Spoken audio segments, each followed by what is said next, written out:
Hello friends, welcome to my channel Clinical Biochemistry by Dr. P.K. Prabhakar. Today we are going to talk about one of the tests which is normally part of the gastric function test, that is called as Xylose Absorption Test, or we are also calling Xylose Function Test. So this test basically it is in case of first as we are going to know something about the digestive system. So this is part of the gastric function test. So first we should understand what is the gastric system's functions, and then we'll come to know why we are going to do this test and how we are going to perform it. So the first thing is, in case of most of the vertebrates, digestion is a multi-step process. Means digestion does not occurs in a single step process that we have taken and digested it. So it is a various, there are a number of steps is going to involve in this process, and it starts with the ingestion when food we are going to take inside the mouth. So it starts with the ingestions and ends with the excretions. So there are four major steps are there in the digestive process. Those are ingestions. Ingestion means when we are going to take food inside our mouth. So digestion starts in inside the mouth. Like in our case, salivary glands which is present in the mouth releases salivary amylase, which starts digestion of polysaccharides. So digestion starts from there. So ingestion is there. Other than this one, this is enzymatic digestions. There are another kind of digestion also occurs, that is called as mechanical digestions. Mechanical digestion means by forcefully, by using some kind of force, not using any kind of chemicals, any kind of enzymes, we are going to digest foods. So that is called as mechanical digestions. So we are coming there. So the first step of the digestion process starts with ingestions.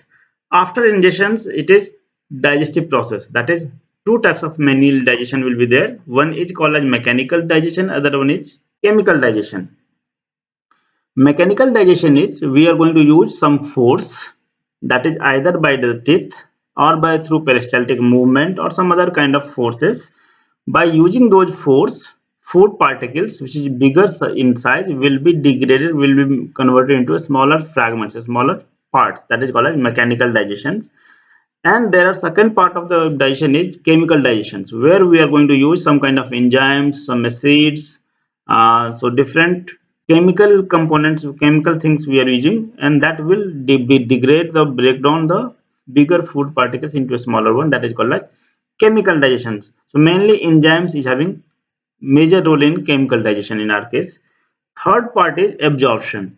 Whatever we have taken, so food is we require inside our cells, means all cells of our body require different kind of nutrients which we supply through the food. This food from the digestive system has to go to the blood circulations, then only through blood it will reach to the different tissue.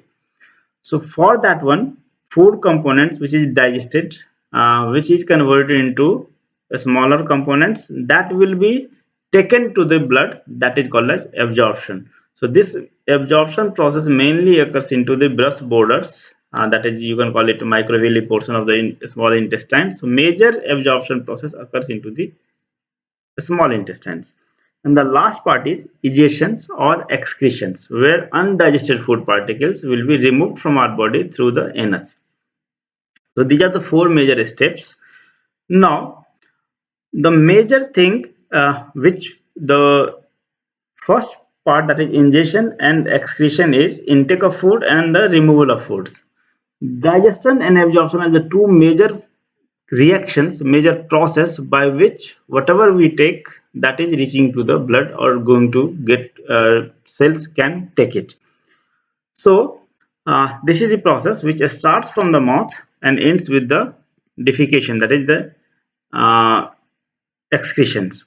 In that one there are two major things, that is chemical digestions, which is through the enzymes or different kind of components, and second one is mechanical digestions. So like we'll see here, uh, this starts with the mouth. So wherever this type of symbol is there, it means it is a their chemical digestion occurs, and wherever symbol will be like curve, that it means it is mechanical digestion. So mechanical digestion we are having in intestine, where food will be churned out. Then in case of a small intestine, there are mechanical digestion. Chemical digestion is mainly because of into the mouth through salivary amylase, intestine through acid and some kind of gastric juices, and then a small intestine through because of pancreatic juices.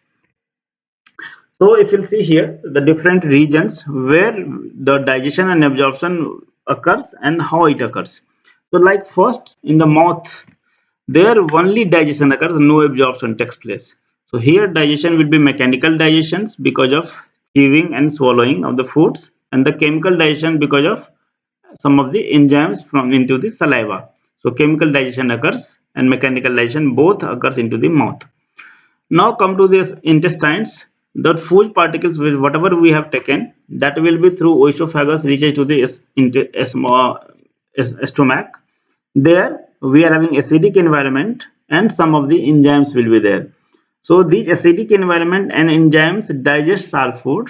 So that is mainly chemical digestions. And here because of food will be mixed through peristaltic movement and the churning out, so mechanically it will also be digested. So mechanical and chemical digestion both occurs, and here partially some absorption also occur mainly for the lipid soluble substances in the stomach. After stomach, food is reaching to the small intestines, where again both mechanical and chemical digestion occurs. Chemical digestion in the small intestine is because of pancreas. So pancreas releasing pancreatic juice, which contains lot of different enzymes like proteases, nucleases, lipases, amylase. So number of enzymes will be there. So those pancreatic juice degrades, breakdowns chemically into the smaller fragments, and here because of mixing and propulsion mechanical digestion occurs. So again both type of digestion occurs in the small intestines, and the major food particles will be absorbed into the blood circulations at this region. So small intestine is the major site for food absorption. Then after small intestine, food is reaching to the large intestine. There again mechanical digestion will be there, but no chemical digestion because here we don't have any enzyme secretions.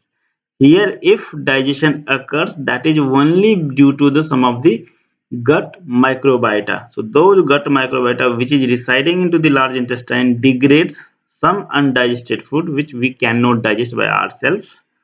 So that only that digestion occur, but no chemical digestion by our enzymes. And here partially some things will be absorbed, but not major things. So again digestion and absorption occurs. So now you have understand in mouth we have only digestions, in a small stomach, a small intestine and large intestine we are having both mechanical and chemical digestions. In the large intestine chemical digestion is only because of microbiota, not because of ourselves, and then absorption occurs all the three places. Now if whatever we eat, if this has to reach to the blood, so there are two different process has to occur. So first the bigger food particles has to be degraded into smaller food particles, and those food particles will be taken to the blood through absorption. So if a person's digestion occurs either mechanically or chemically, means both mechanical digestion and chemical digestion occurs perfectly fine, he can digest the food. And then if his absorptive surface of the small intestine works fine, he will absorb food particles. So both digestion and absorption should functions properly, efficiently, then only whatever he eats, it will go to the blood circulation. If any of these process, either digestion or absorption or both, will not work efficiently, means a person whose digestive system does not work, means they don't have teeth or they don't have any some kind of enzymes, they are deficient of some of the enzymes, so he is unable to digest food either through mechanically or chemically, but his absorptive surfaces are fine. In that case also, because food particles will not be degraded, so food particle will not reach to the blood circulation. In opposite way, if his digestive system is fine but his absorptive surface is swelled, inflammation is there, so surface area has been decreased. In that case also, a maximum thing will not be absorbed. Means both the things, digestion and absorption should work, then only these food particles whatever we have taken will reach to the blood circulation, and these two processes together called assimilations. So any kind of defect in the digestion, that is called as maldigestion, or any kind of defect in the absorption is called as malabsorption. So maldigestion or malabsorption together we are calling it malassimilations. Now this test, Xylose function test, is a test which is mainly for absorption. So we are going to see our absorptive process in the gut works fine or works not fine. So we can see only absorption, not digestion by this process. Now what is this one? What is this? This D-Xylose, D form, because we are using only D form of carbohydrate. So that's why we are going to use D-Xylose. This D-Xylose is a 5 carbon sugar, means pentose sugar. This pentose sugar, if you'll see here, this is 1, 2, 3, 4, 5. So 5 carbon monosaccharides. So it is a simple sugar which does not require any kind of digestion because it is a monosaccharide. So this monosaccharide, whenever we eat, it is not requiring any kind of digestive enzymes. So you directly eat it without any digestion, because digestion does not involve in this process, or it does not require it. So even if I will have any kind of defects in the digestions, it is not going to affect its process, because this D-Xylose does not require digestion. So either you are having digestive system is working fine, or we are having some kind of defect, it is not going to affect this test. Now, so this is D-Xylose, which is normally easily absorbed by the small intestine because it is a monosaccharide, and monosaccharide we easily absorbs. This D-Xylose absorption test measures the level of D-Xylose into the blood as well as into the urine sample. So we give D-Xylose to the patient, and then after a specific time we collect blood sample as well as the urine sample, and then we are going to see how much they have absorbed, how much it is present in the blood, or how much it is into the urine, and then we are going to measure it. So I will show it to you. This is a medical test which is performed to diagnose condition that present with malabsorption. Means we are going to only test any kind of absorptive defects into the proximal small intestine due to defect in the integrity of gastrointestinal mucosa. So we will measure the mucosal system, microvilli systems, absorptive system is absorptive portions are fine or will not fine. So this is the process of D-Xylose. In place of D-Xylose, if I will use polysaccharides, so polysaccharide directly we cannot absorb it. So first polysaccharide needs to be digested, and then that will be absorbed. So we require digestive process also. So if someone is having defect in the digestions, in that case also it is going to affect the absorption process. So that's why we are not going to use polysaccharide, because we just want to see absorptive surface. So we are going to select such a system which does not require any kind of digestion. This test was previously used, but nowadays it is very less it is used, because it is number of tests came because of antibody based tests. So that's why these tests are redundant tests. Now when we are going to collect blood sample or the urine sample, that blood sample and urine sample all can contains hexose sugar also, means carbohydrates. So if we are going to do some kind of test for carbohydrates, both this D-Xylose and the other carbohydrate like glucose, which is present in the blood or into the urine, will give you the positive test. So how to differentiate it? So this test is mainly otolidine based test. So pentose as well as hexose, it reacts with otolidine but gives two different colors. Pentose gives brown color, whereas hexose gives a different types of color, and both colored compound is having peak at different nanometer. Like the brown colored complex of pentose gives peak at 475 nanometer, whereas the peak of complex which is formed by hexose gives at peak at 622 nanometer. So because though both peaks will be at two different levels, two different wavelengths, so on the basis of that one we are going to differentiate it. The process of otolidine is carbohydrates reacts with otolidine in the acidic environment, that is acidic environment will be provided by glacial acetic acid, and at boiling temperature, and gives you a Schiff's base. That Schiff's base will be measured here. So pentose and hexose will be differentiated depending on their absorptive peak nanometer. In this case of this so if someone wants to have perfect absorptive surfaces, absorptive processes, in that case we require the complete intact mucosa. This test is done to diagnose problem that prevent the small intestine from absorbing nutrients.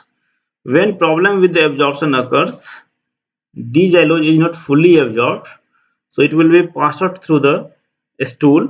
It will not go to the blood, so the amount which should be present into the blood or into the urine will be less than the normal. Now, why this test we are going to do? So we are just going to see malabsorption syndrome is there or not. This malabsorption syndrome is causing number of symptoms such as chronic diarrhea, weight loss, weakness. So if a person is having any kind of malabsorption, means he is unable to absorb food, unable to absorb nutrients, vitamins, minerals from the intestinal tract to the bloodstream. So this finds the cause of a child's failure to gain weight. If a baby eats but he is not going to get his weight, he is not increasing properly, his size, his growth is not up to the mark. So in that case we are going to do this xylose function test, that absorption is working fine or not. Now this malabsorption can be because of two different reasons. So either it will be because of intestinal regions, means mucosal surface or the absorptive surface is not working fine, or if we are having any kind of defect in pancreas, so pancreatic disease also going to affect, because pancreas defect will be there, so no enzyme will be produced, food will not be digested. If food will not be digested, means absorption will not occur. So any kind of malabsorption occurs because of two reasons. Either there will be defect in the absorptive surface or defect in the enzymatic process, enzymatic release. In case of D-Xylose, because D-Xylose does not require this one, so we eat D-Xylose, and if the value into the blood or into the urine is up to the mark, up to the desired value, it means absorption is perfectly fine. If absorption is not working fine, absorption is less than the normal, it means they are having any kind of intestinal defect. So in case of D-Xylose test, intestinal disease gives abnormal D-Xylose test because absorption is defective. If digestion will be defective, in that case D-Xylose does not value does not will be affected. It will be, we will get the normal value of D-Xylose. So, the malabsorption due to pancreatic deficiency, the absorption of D-Xylose will be the normal. So, the amount present should be present into the blood and into the urine will be up to the normal value. So, more than 80% patient with a small intestine malabsorption, that is mainly jejunum malabsorption, have abnormal D-Xylose value. Already I have told you, if someone is having defect in the absorption process, absorptive surface, they will have abnormal D-Xylose value, so absorption will be less than the normal. So mainly there are two factors which is going to affect the value this test. One is rate of absorption by the intestine, and second one is rate of excretion into the urine by the kidney. So there are two variables we are having, which is the two factors. One factor is rate of absorption, another factor is rate of excretion into the urine. So if someone is having defective kidney and they are having renal problem, renal insufficiency, in that case D-Xylose will have a decreased value. So you can get a false negative result in case of the patient who is having any kind of kidney defect, renal defect. So that's why the person who is having any kind of renal defect should not go for this D-Xylose test. How we are going to do it? So a fixed amount of D-Xylose we are going to give to the patient through oral route. Roughly on an average 50% of the D-Xylose will be absorbed through the gut into the blood circulation. 50% is excreted through the stool. Whatever 50% is absorbed into the gut, that half of that absorbed will be into the general circulation, and 25% will go for into the liver for the metabolic process. This 25% which is into the general circulations will be either into the blood circulation or it will be excreted. So this 25% which is in the blood circulation has to be excreted, and that we are going to see the measure the blood value and measure the excreted value. And this two, if you combine these two values should be 25%. Like if we are going to take 16 gram, so this value into the blood or into the urine will combine together should come up to 4 gram value. If we'll give 100 gram, so those two combined values would be 25 gram.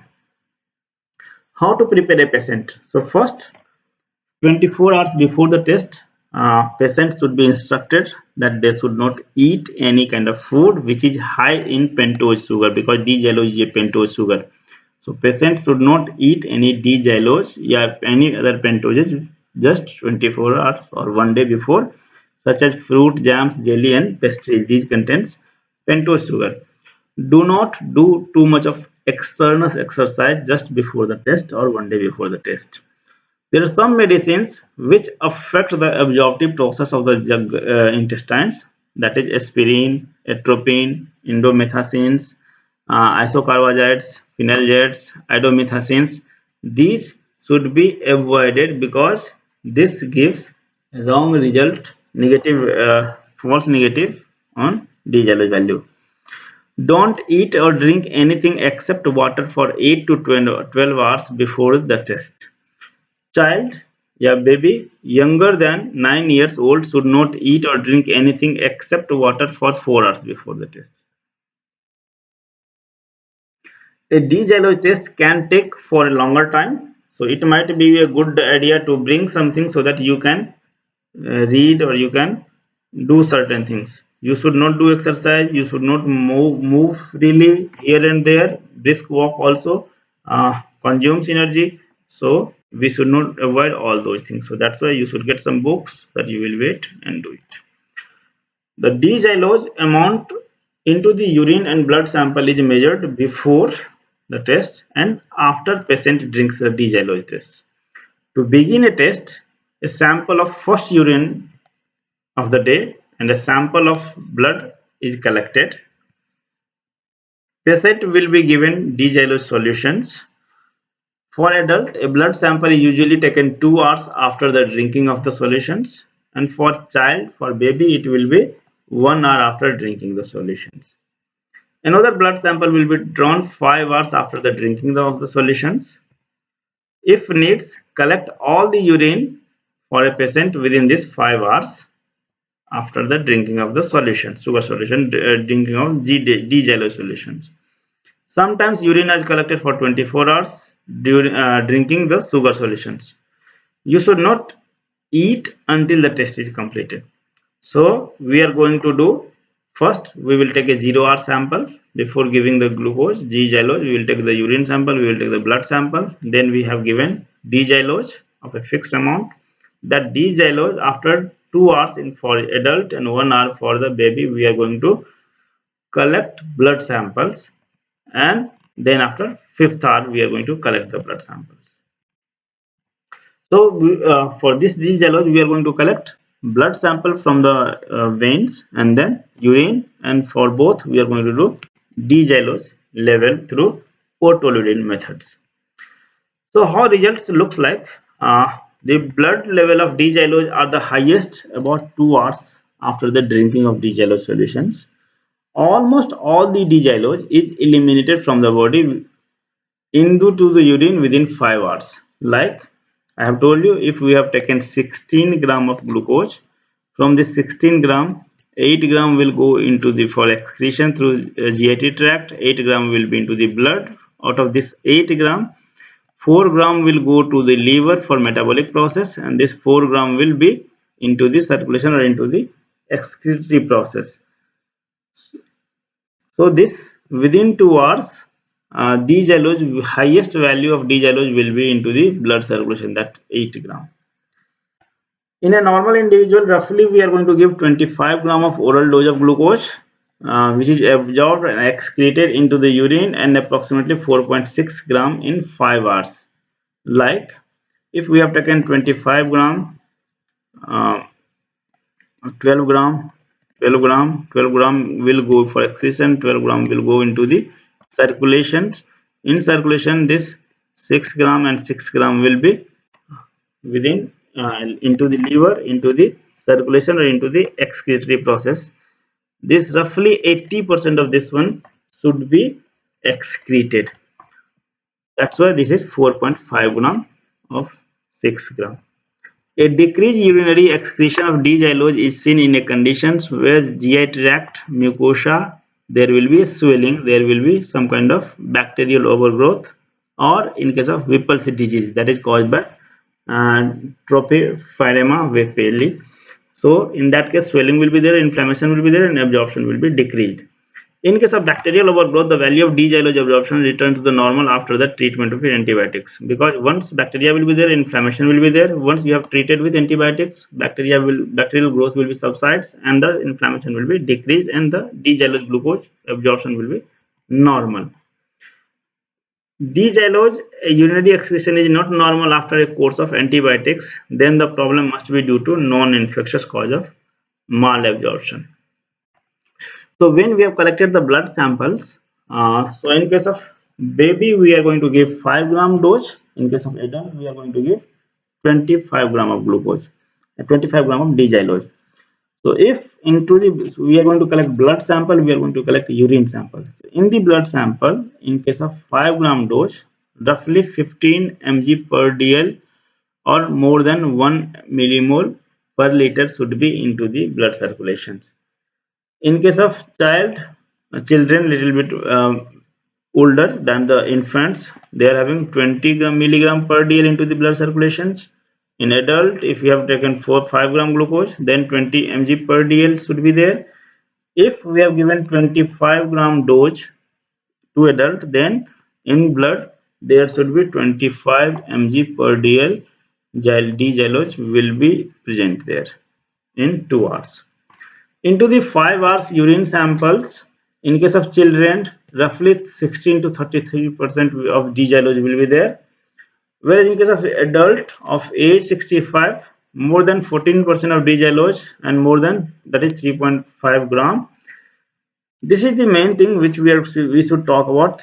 D-Xylose into the urine, that is more than 16% of D-Xylose dose should be into the blood circulation, that is more than 4 gram is found into the sample. That is sample means urine. So if we are going to have taken the 5-hour urine sample, in case of child, roughly 4 grams would be there into the urine. In case of adult, around 4 grams would have to be there. In case of adult of older age, where kidney will not have that much efficiency, in that case, slightly less D-Xylose should have to be there into the urine, that is 3.5 gram. In low value comes, there are certain regions, like if some kind of defects will be there, then the value of D-Xylose into the blood, into the urine will be low. Like a disease that interfere with the intestinal absorptive process, like malabsorption syndromes. There are such examples are celiac disease, where gluten intolerance, or Crohn's disease, or Whipple's disease, where inflammation occurs. So if inflammation of the lining of the intestine will be there, short bowel syndromes, there also low value comes. An infection with a parasite such as giardiasis or hookworms, infection that causes vomiting such as food poisoning or else, or flu, so D-Xylose will come vomited outside, so the value will less value will be available for the absorption process. There are certain factors which also affect this test value. Those factors are, if we have taken D-Xylose because it is too sweet, so some person vomits it, so that affects the test value. Being dehydrated before starting the test, like we have sweating or something will be there, so blood will be more concentrated. Eating food which is have value of pentoges before the 24 hours of test, so these things will affect the normal test. Large amount of bacteria is present into the intestine. kidney disease or any kind of bladder problems which prevent you from the completely emptying of bladder. So urine is retained into the urinary bladder. So if urine will be retained, so the value which would come into the urine, because we are excreting less amount of urine, so less value will come there. There are certain medicines, certain antibiotics which affects the D-Xylose test, because those affects the beta blockers or some other things which affect the decrease the absorptive process. Then some physical activity also metabolize pentose sugar or hexose sugar or carbohydrates, so value will be less. Condition which causes food to remain into the stomach for longer time means less emptying of food into from the stomach. So these are the factors which affecting the test or test value. Anything whatever we have seen in the table, those were the normal value. If any value comes beyond that one, more than that one or less than that is the abnormal value. So by this we are going to measure the absorption will be working fine or will not working fine. So that's all for today. Hope you have understand it. If you have any query, any comments, you can write in the comment box. For this content, we have consulted, we have taken maximum content from this Chatterjee Shinde textbook of medical biochemistry. You can read it. If you have any query, you can write in the comment box. If you have not subscribed my channel, please subscribe it. So thank you very much. Have a nice day.